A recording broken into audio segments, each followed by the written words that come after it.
Halo admin, perkenalkan saya wanita berumur 33 tahun. Saya punya rahasia terdalam di mana saya melakukan perselingkuhan lebih dari sekali. Salah memang, tapi kesalahan ini nikmat. Apalagi saya berselingkuh karena suami saya juga dulu selingkuh duluan. Pernikahan saya dan suami sudah berjalan selama 7 tahun.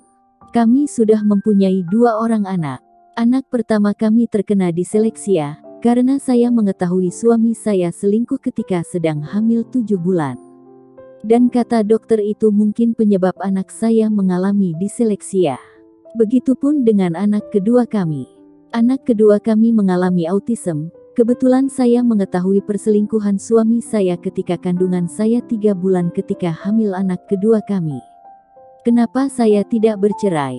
Sungguh dulu saya tidak punya pekerjaan dan anak saya harus menjalani terapi yang cukup mahal. Jadi saya memilih untuk mengalah. Yang saya hanya bisa lakukan hanya menangis di kamar mandi dan berusaha untuk tetap waras dan tidak bunuh diri kala itu. Suami saya selalu memohon dimaafkan ketika ketahuan selingkuh, dan saya sebagai wanita hanya bisa memaafkan karena terbuai akan kata-kata indahnya. Dan saya selalu yakin bahwa dia akan berubah suatu saat nanti. Tapi ternyata salah, semakin saya berharap dia berubah semakin saya kecewa. Sampai akhirnya ketika ada pandemi COVID penghasilan suami berkurang 50%. Dan saya memutuskan untuk bekerja. Saya bekerja di perusahaan finance, di mana yang bekerja 80% adalah laki-laki. 3 bulan saya bekerja, ternyata ada laki-laki yang menyukai saya. Awalnya saya menolak karena saya jijik dengan perselingkuhan. Tapi saya pikir ini waktu yang bagus untuk balas dendam kepada suami saya. Akhirnya saya merespon teman kerja laki-laki saya. Tapi tentu saja dengan cara yang tidak rapi, karena saya ingin diketahui oleh suami saya. Suami saya akhirnya tahu bahwa saya suka respon chat dari laki-laki.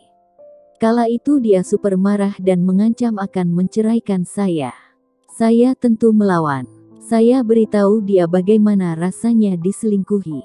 Padahal saya waktu itu belum pacaran dengan teman lelaki saya. Sedangkan dia sudah lebih dari pacaran dengan selingkuhannya. Suami saya terdiam. Suami saya akhirnya meminta maaf kepada saya. Dan ingin memulai rumah tangga kami dari awal. Saya pun setuju. 1 bulan rumah tangga kami harmonis. Tapi justru sekarang cobaan ada pada saya.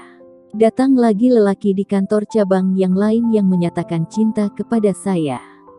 Kali ini saya agak memakai hati karena jujur dia sangat tampan dan perhatian. Saya mulai main aman, karena saya tidak ingin kehilangan dia. Sulit sekali berhenti untuk memutuskan hubungan saya dengan pria ini. Jujur saya sangat sayang kepadanya. Dan saya ingin sekali bersamanya selamanya. Tapi saya berpikir yang namanya berselingkuh pasti nikmat, tapi berbeda kalau saya menikahi selingkuhan saya. Rasanya pasti akan sama saat saya bersama suami saya sekarang. Apalagi hubungan kami dimulai dengan cara yang tidak baik. Dibangun di atas kebohongan. Pasti masalah akan lebih banyak lagi, karena kami akan curiga satu sama lain. Suami saya sampai saat ini tidak tahu kalau saya punya selingkuhan. Tapi jujur saja perlakuan saya kepada suami berubah 100%. Rasa hambar kepada suami saya lebih dari saat saya mengetahui dia berselingkuh. Saya menyesal di posisi ini. Rasanya ingin lepas dari selingkuhan tapi tidak sanggup melepaskan rasa nyaman. Dan ini adalah rahasia terdalam saya. Saya harap menjadi pembelajaran untuk wanita di luar sana, agar tidak mengikuti jejak saya. Karena ketika dendam kita terbalas rasanya kosong. Dan malah merugikan diri saya sendiri.